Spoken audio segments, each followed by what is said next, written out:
Good afternoon, everyone. My name is Patricia Rooney, and we will start in about 30 seconds. It's great to see so many people have logged in early. Marvelous. So,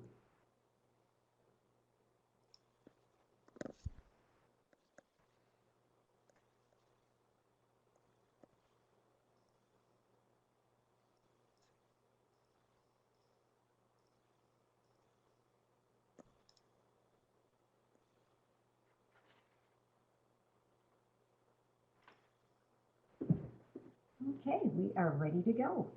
So, good afternoon, everyone. My name is Patricia Rooney. I am the project coordinator for the New Brunswick Federation of Woodlot Owners. This webinar is being recorded today and will be made available for viewing afterwards, along with a PDF version of the slide deck. You will notice that all of your lines are currently muted. Please feel free to type out any questions you may have at any time during the presentation. There's a window on the bottom lower side of your screen. But please note that we will be addressing the questions at the end of the webinar during the Q&A session.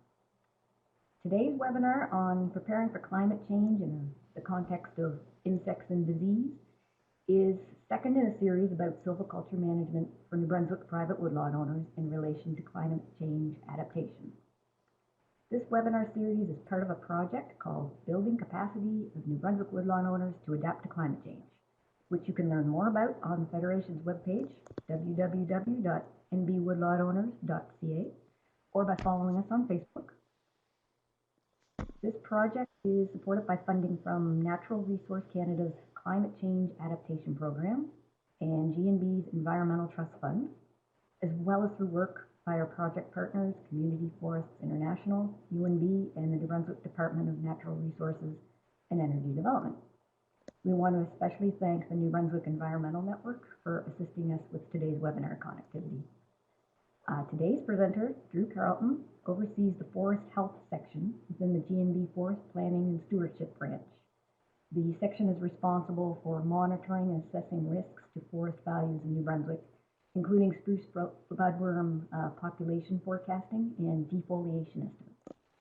So without further ado, I will hand everything to Mr. Drew Carleton. Thank you, Patricia. I hope you can hear me clearly. So, as Patricia said, my name's Drew Carleton, and I am with the Forest Planning and Stewardship group here at the Department of Natural Resource and Energy Development. And our group is largely tasked with measuring the risk and status of insect diseases or insects and diseases here in New Brunswick, and really providing to land stewards and resource managers our forecast of the current and future conditions, so that they can have better information for the decisions that they may make for their land uses.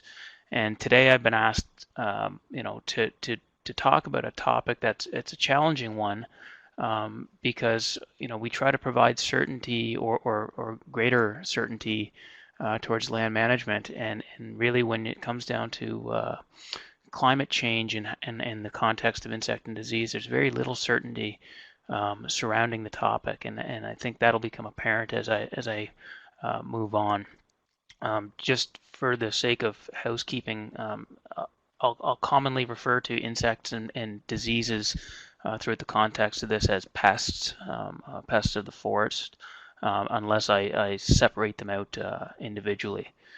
And I'm going to do my absolute best here to provide some really, I'll say concrete advice or concrete subject information in a field where there's not a heck of a lot to be had. So bear with me on that.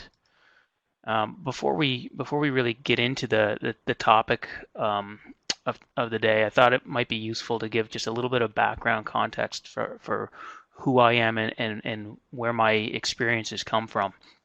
My background is in forest entomology, specifically related to integrated pest management. I've been working in the field in one capacity or another for the last 15 or more years. I started my master's back in 2016, finished it in 2017 through UNB Fredericton, where I was studying hemlock looper and their parasitoid communities in western Newfoundland. That picture down below is me standing in Grossmorn somewhere, dodging moose. Um, After I completed my master's, I spent time at UMB working in the research labs. Dan Quiring, who's, if you're familiar with insect research in the Maritimes, you know the name.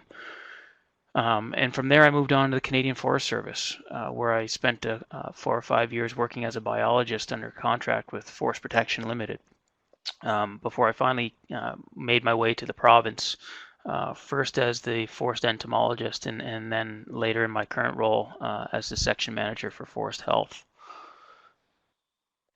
Um, in terms of insects, familiarity, I've worked on a variety of native species of forest concern. Spruce budworm is the obvious one, but I've also worked on things such as yellowhead spruce sawfly, pale wing gray moth, balsam gall midge, balsam shoot boring sawfly. If it starts with balsam, I probably have worked on it to some degree. But I've also worked on a number of non-native species, or invasive species, if you will. I've worked on emerald ash borer, which is a recent invasive species to the province, as well as brown spruce longhorn beetle, and one that maybe a lot of people are less familiar as in the context of invasive, but balsam boreal, which is an invasive species as well. In terms of where I've sort of got my boots dirty, as I said, I did my master's work in Newfoundland, but I've hung emerald ash borer traps in Quebec and Ontario. I've climbed canopies, the high canopies of the old growth hemlock in southern Nova Scotia. I've worked in the riparian zones around the agriculture lots in PEI, and of course I've spent quite a lot of time here in New Brunswick, whether it be in the forests, the northern forests, or working Christmas tree plantations further south.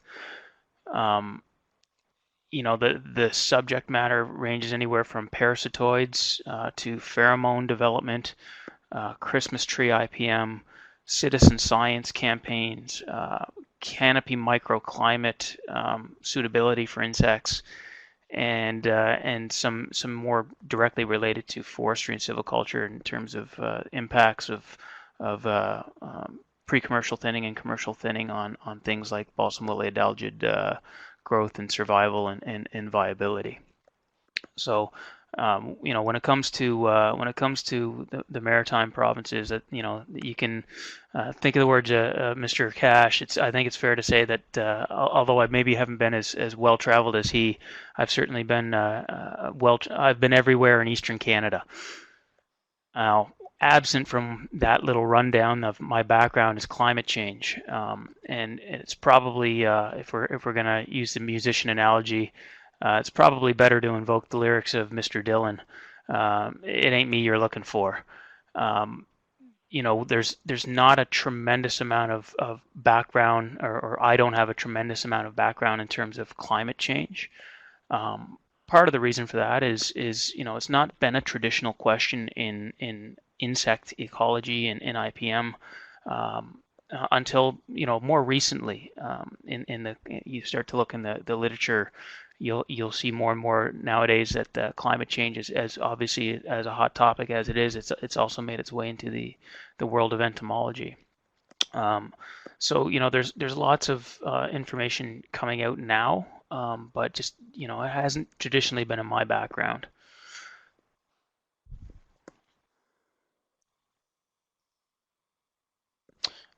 With that in mind, a goal for today, simply stated, is to help improve our understanding of really where the scientific community is and our broad understanding of how climate change might impact the forests and forest pest assemblages, specifically here in the Maritimes and New Brunswick in particular.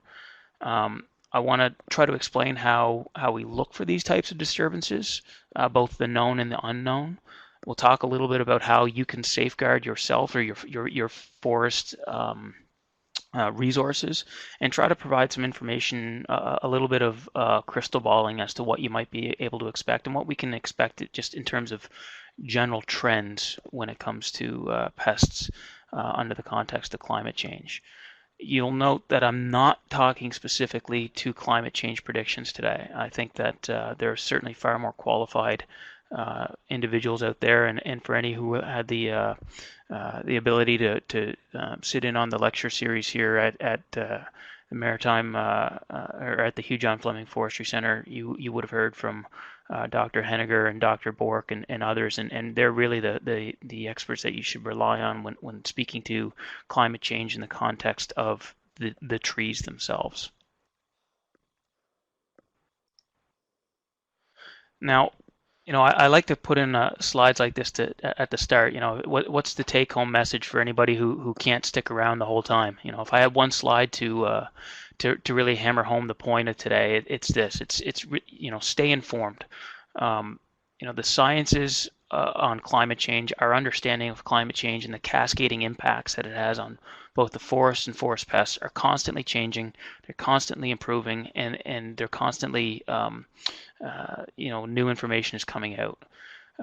Technologies, data interpretation, projections. The researchers are updating these models on a regular basis, and the reality is with the media in this day and age, they're able to provide those updates on a much more rapid basis.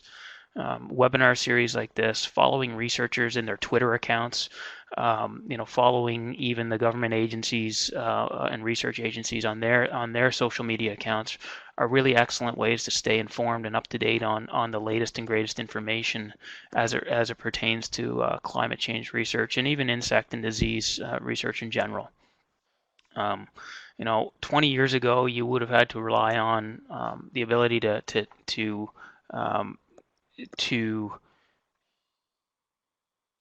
you would have had to rely on the ability or rely on journal articles, scientific journal articles, newspapers, maybe a phone call from your neighbor. If you were really lucky and a story was big enough or important enough, you might actually be able to see it on the evening news. But nowadays, researchers are much more able to provide their updates, as it happens, so to speak. They don't need to wait for the latest research publication, which might take 4 months before the data comes out. But what's just as important as the fact that data comes out quickly is knowing who the reliable resources are to trust. I've got some imagery listed here.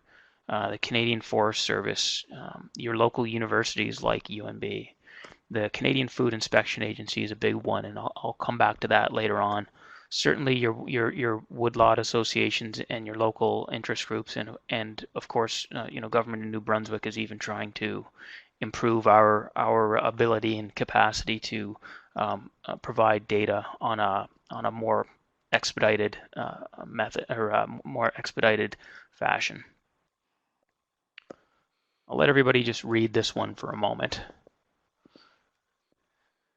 So there are known knowns.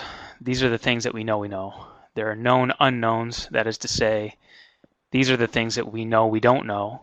But there are also unknowns or unknown unknowns.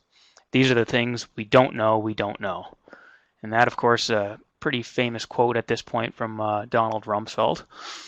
Now, he certainly wasn't talking about forest pests when he made this now famous line. In fact, I think he was talking about the Iraq War. But I kind of feel like maybe Mr. Rumsfeld was a scientist in his past life, because it certainly sounds like the type of thing a researcher would say when backed into a corner about predictions about pest and disease in the context of climate change, or probably quite a number of topics. And the reason this is so challenging, and I think if I can try to hammer home anything today, it's really the fact that there's layers of uncertainty to this topic. Conceptually, we need to realize that climate change impacts themselves are projections, they're predictions. We've got numerous climate change scenarios, and if you've probably heard of your representative concentration pathways, um, and these are a series of possible changes to global environmental trends based on greenhouse gas concentrations.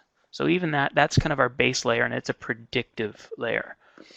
Then on top of that, we have to predict how forest conditions, we'll say, in general, forest health is going to be impacted by those conditions. And again, Dr. Henniger and others have done an excellent job of trying to interpret those changes. But now we're asked to layer on a third layer of prediction, which is how are these pests going to respond to these potential changes to forest based on the potential changes to the environment. So it's just stacking layers and layers of uncertainty on the question, and even knowing which are the most important factors can be a real challenge. Um, it's really interesting, the research that's come out, and I would encourage people who are interested in looking at what I will grossly oversimplify by calling landscape responses.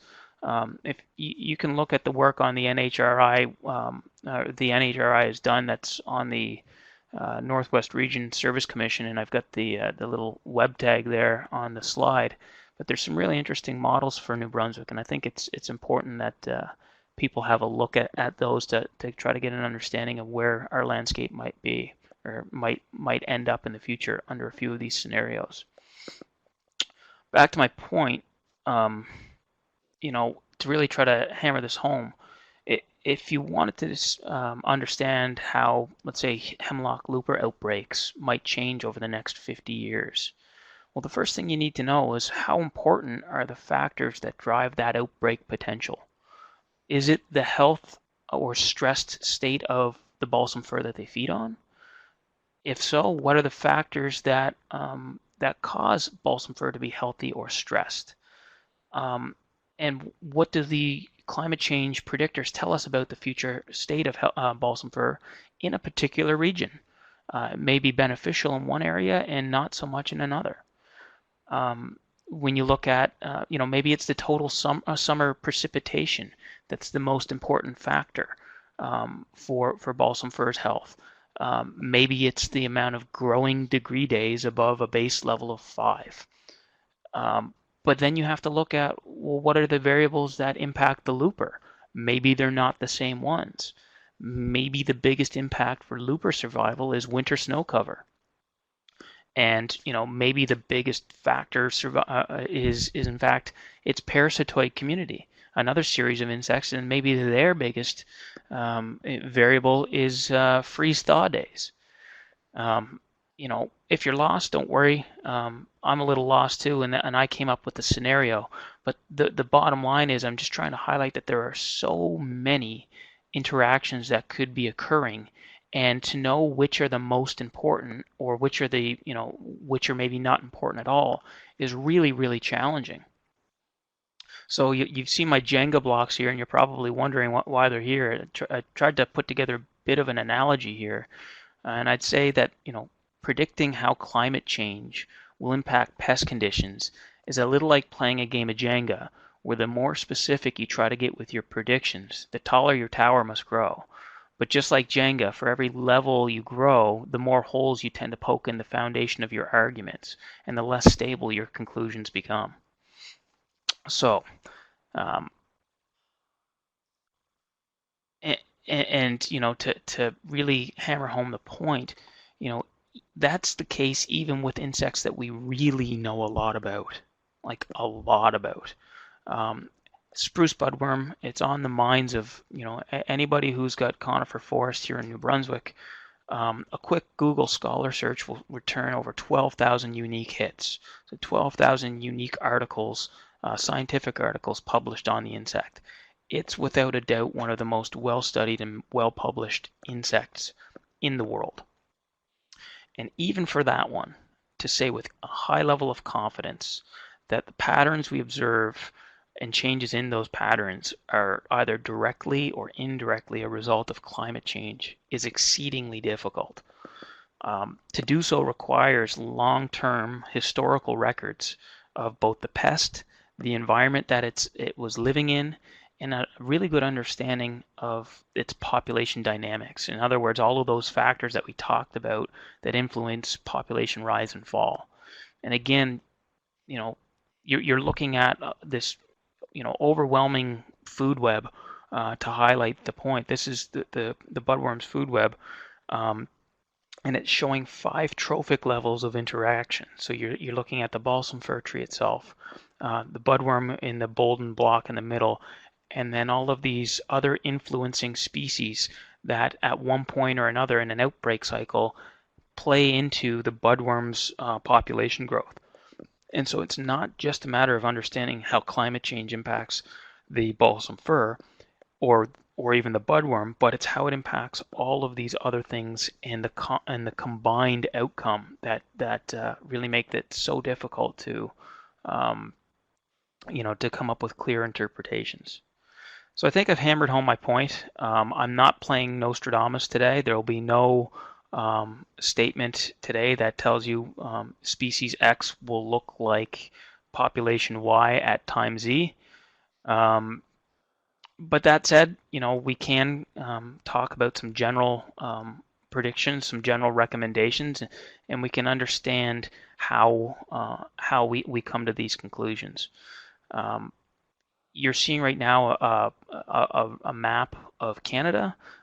It's probably not uncommon. It's been probably reproduced many, many times over. This is looking at, again, one of those representative pathways. This is 8.5, which seems to be one of the more commonly believed outcomes at this point.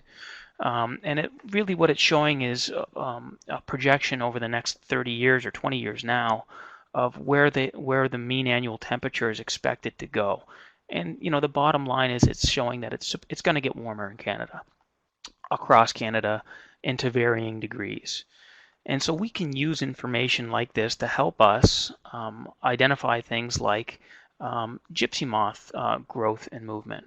And so these two maps are looking at, on the top map, where European gypsy moth was at risk of establishing in Canada from the 70s through 2000. And that was really entirely based on where the forest content was that it feeds on, but also the climate envelope that it can survive in. So if it was too cold, the insect couldn't finish its development, couldn't survive. The map down below is based on that RCP 8.5, and it shows that the risk of establishment, in other words, the ability for the insect to establish if it were to arrive in these locations, has grown tremendously in Canada because that warming envelope has, we'll say, open the opportunity or the risk of. So the top map represents about 15% of Canada's deciduous forest of which it feeds on. It was at risk at that time. The bottom map represents 75%. So we can make those kinds of predictions and say, well, it's not necessarily that the European gypsy moth will establish, but its capacity to do so is greatly enhanced as a result of the warming. And for anybody looking closely in New Brunswick, you'll see that the entirety of the province has essentially gone from light risk or low risk to a much higher probability of establishment by the end of that time cycle. What else can we talk about? Well, I mean, there's some pretty common or pretty general themes that we can talk about, right? Trees are kind of like humans in that they're living creatures, and they, much like humans, have a resiliency or a defense like we do, that when their health is declined or diminished, they are less resistant to disease or pests in general. And when they are healthy and thriving, then they tend to have more resources to allocate towards defenses. So we know that under warming conditions, trees are likely to be more stressed. We know that under these global warming scenarios, the predictions of increased, I'll say, chaotic events such as tropical storms are more likely to happen. And so, under stress conditions, under drought, you can kind of think of it almost like your immune system is weakened because you don't have all of the defenses. So you're more likely to have local colds and flus take hold. And when you have trees that are damaged by wind or frost damage, those sorts of things, they're more akin to like open wounds. You're more susceptible to local infection. Trees are more susceptible to local pathogens or things like bark beetles that can come in and attack them. And of course, the other aspect to consider here is that the range expansion of insects is opened up when climate's warm. So if we know that it's getting warmer earlier, and we saw that or further north, then that opens up new landscapes to insects, and those trees and those habitats are not prepared for them because they haven't co-evolved with them. So in the same an analogy, if you will, to humans, we're seeing right now it play out globally, unfortunately, with this new coronavirus. Well, it's so virulent because we don't have resistance to it. It's new. We haven't had a chance to co-evolve with it. Well, in the same sense, insects, whether they're native or invasive, when they establish on a new landscape, whether that be at higher elevations or higher latitudes, those trees don't have the ability to defend themselves because they haven't co-evolved. And so you're likely to see more impacts of tree pests in those areas. I've talked a little bit about native species versus invasives.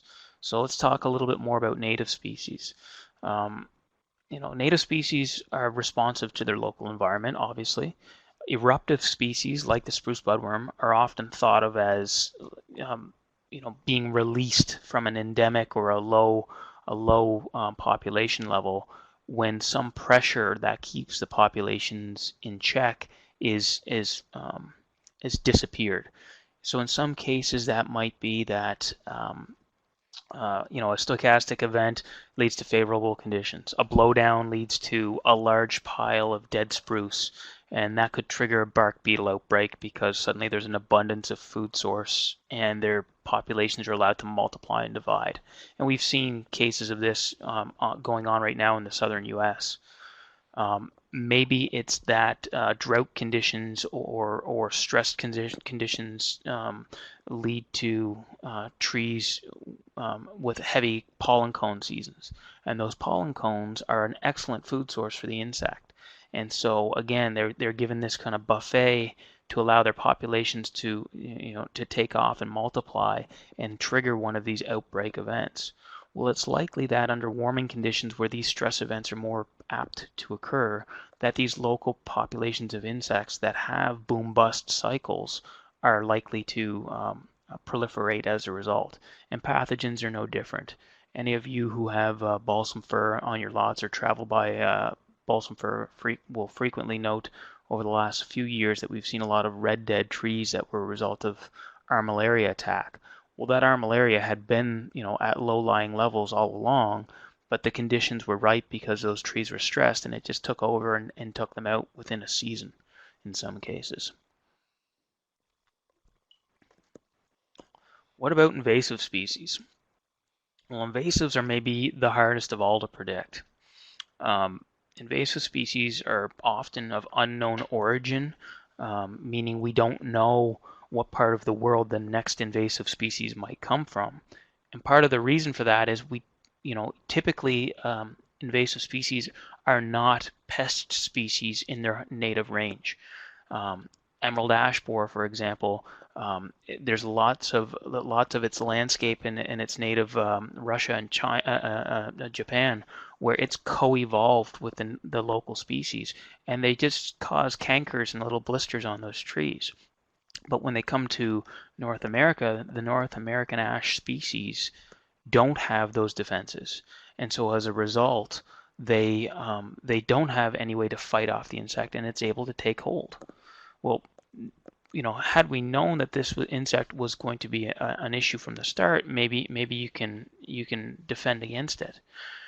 But the enormity of the situation is probably best captured in this image here. So this is the CMA CGM Libra, and it's a giant container vessel, and we see these all the time in our ports. Well, this one in particular holds 11,400 shipping containers. 11,400 shipping containers. It's almost 4 football fields in length, and this one was docked in the Port of Halifax just last month. So these types of container ships are constantly coming in and out of ports of call in Canada. They've got an enormous number of spots where a tiny insect, egg mass, or live insect could be hiding. And the idea that inspectors will be able to detect everything is impossible. So these ships and these containers come from all over the world. Only a small percentage of them ever get checked. And although there are rules and regulations in place to try to quell these infestations or these introduction events, there's no doubt that some of these species are slipping through. And fortunately, most cases they're not establishing, but in some cases they do. You've seen it with emerald ash borer. The brown spruce longhorn beetle is probably the best case of it. Just beside the port in Halifax is where Point Pleasant Park is, and that's where the brown spruce longhorn beetle came in and started its attack. So far I haven't been able to give you a lot of great news. So what can be done and what are we doing? The biggest thing we can do is monitor, and monitor well. This image is showing you the monitoring capacity across Canada. So each region is responsible for monitoring its own domain, so to speak. What you can see outlined here is where all of the aerial surveys are done Canada-wide, and that's overlapped over the forests of Canada. And then all the little red and yellow dots indicate spots where ground survey work is done. Now, this is the time that I like to point out just how well monitored the province of New Brunswick is. Between budworm and all of the other surveys we do, we monitor by air the entirety of the province annually, and on the ground we're probably 6,000 to 8,000 points every single year are monitored by staff. But that's not enough. We do rely on people to be the eyes and ears for us when they're out in the woods. We rely on our rangers and wardens who work in the regions to make detections and pass them on. And the other thing that we really, really rely on is that when people when regulations are set in place, and the regulator for invasive species in particular being the Canadian Food Inspection Agency, when those regulations are put in place, that people know what they are, they understand why they're there, and they understand the impacts of following them. Now this map is showing you a perfect example of why it's important. This is the emerald ash borer, and this is the regulated areas in Canada. Emerald ash borer has been in Canada, or in North America essentially, since about the early 2000s. 2002 is when it was first established in the Great Lakes region.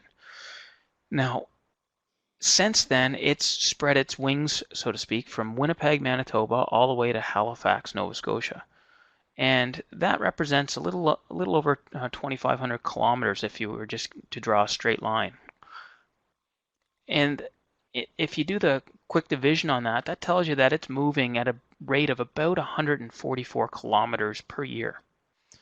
Now, the insect is thought to not have a flight capacity of more than about 10 kilometers a year, but in reality, it's probably not moving unassisted more than a few hundred meters a year. They emerge from a tree, they want to find their mates, which are close, they find their food source, which they've emerged from. There's not a lot of driving factor for them to leave where they are. But if you look again closely at this map, and I've got it highlighted in red, the distance between some of these finds where there's no dots to connect, so to speak, are huge distances. And we know that these are human assisted movements. So it's firewood. It's maybe, somebody was camping in one area and drove back to Manitoba and the thing hopped off the back of their truck.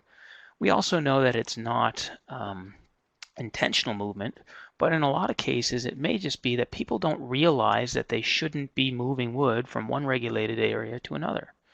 And so by not following these regulations, we see that the spread of insects like this happening at a much more rapid rate than would naturally occur.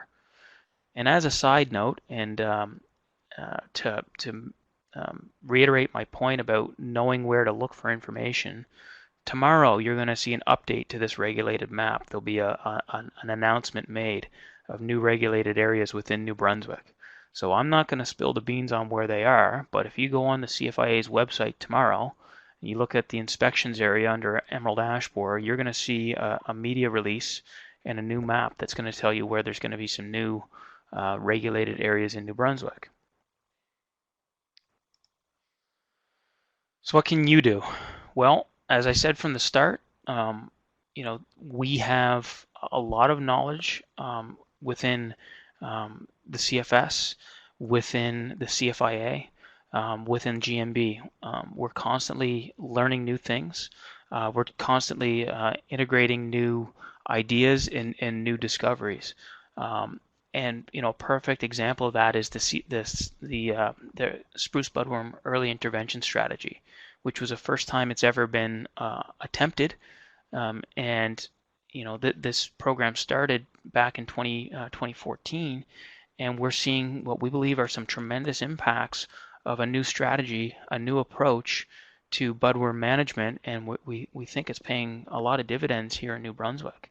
That has come from research, and that the information that comes from that is presented on a daily, weekly basis through blog updates and video releases and Twitter accounts of the researchers who are doing this work. And so those are the types of spots that you can go to stay connected with those resources and learn what you can be doing, what you should be doing. Knowing what are the species that are maybe just over the horizon in your neck of the woods, what you can be looking for. It's great to say, oh well, balsam fir sawfly is a big issue down in my area, near the Fundy Coast.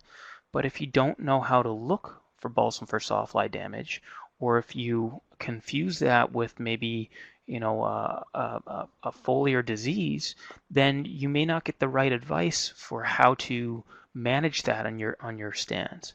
So understanding how to get the right answers, understanding where to look and what to look for, they're all really, really important, and probably the best thing that you can do to manage your woodlot's safety. In terms of safeguarding your forests, and again, I recognize that these are not simple recommendations. They're certainly not quick fixes, but they're just maybe good things to think about when you're deciding maybe what to do with a plot of land after it's going to be harvested this year, and how you want to see the succession. Insects typically are specialists. Or at least outbreaking insects tend to be specialists, meaning that they don't eat a lot of different species. So diversifying your stands in terms of species composition just helps minimize the threat of any one particular insect or disease coming in and wreaking havoc. And that's goes for age class as well. We've got lots of insects that are do really well on young trees and not so well on old trees, and vice versa. So having a diversity of age classes, staggering the growth within your stands, is another way that you can safeguard things. I just mentioned this, knowing your trees, knowing what a healthy trembling aspen looks like, knowing what a healthy red oak looks like versus maybe one that's showing symptoms of an oak wilt disease. Understanding the difference between a balsam fir sawfly and hemlock looper is great, but understanding who can tell you the difference is maybe more practical. So understanding what the resources are you want to lean on to get the answers to those questions is probably the most important. And the other one, and we're getting more and more information on this again all the time, is understanding if the landscape that you have or that you're managing is the best location to be planting or managing for species X versus species Y. Um, Whether you're dealing with climate change or not, if you know that your site is not conducive to the growth of conifer forest, then planting and managing for that might result in weaker trees, lower defenses, and again, greater susceptibility to insect and disease establishment. So this all really brings me back to my original take-home message, which is stay informed. It's impossible to know all of the insects and diseases that are on the horizon. It's impossible to know all of the ways that climate change may impact them. What's not impossible is staying well connected with a few resources that you can trust and that you can rely on for up to date uh, information. Um, you know, Contacting us through our website at GMB and reporting local pest disturbances. We certainly have a location for that. Contacting your local wood marketing boards and saying, hey, I heard that there's a concern with this species. Is it true? I had somebody come knocking on my door wanting to cut down my trees because they said, we're in panic. We're going to lose these trees next year for budworm. Is it true? You can get those answers through your marketing boards, and if they don't have them, they'll certainly reach out to us as well to find that information out. And on that note, I'll leave with this, and then I'll open it up to questions.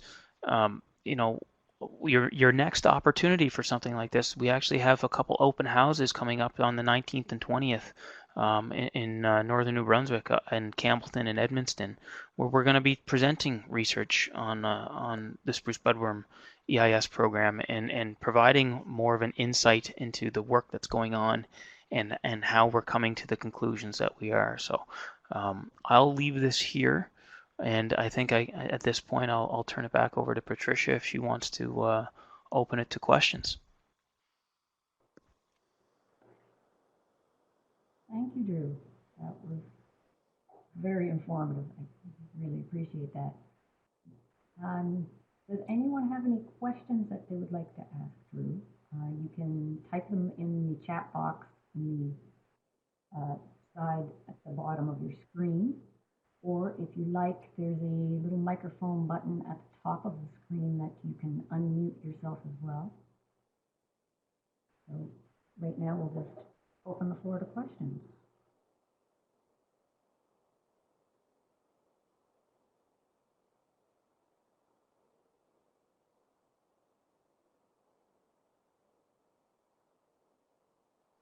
I know it's a hard topic to formulate questions to because there's so much uncertainty in the field, but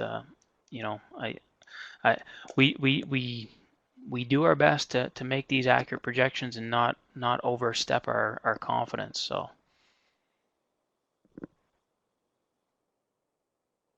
And there's a lot of different insects.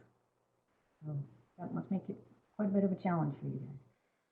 and so many on the invasive sides. Again, that's probably the biggest unknown is what are the invasives to be worried about.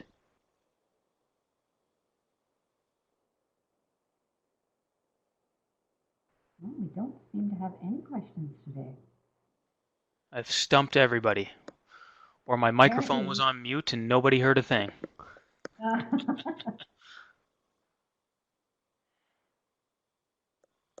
Well, if anyone thinks of any questions afterwards, please feel free to send them to me and I can send them on to Drew or get you in touch with your local marketing board and try and find you some answers. Yes, absolutely. We're always available to answer questions, whether it be insect or disease diagnostics, If it's just general questions or concerns, who to contact, you can always find us, and that's one of our roles. So we're happy to provide that. Okay, well, we won't keep you any longer, Drew. I want to thank you very much for your presentation today. Oh, you're very And welcome. for everyone listening, thank you for participating in today's webinar. And we hope you'll join us again for future webinars and project events that are maybe coming up. And so everyone, have a great day. Thank you. Thank you.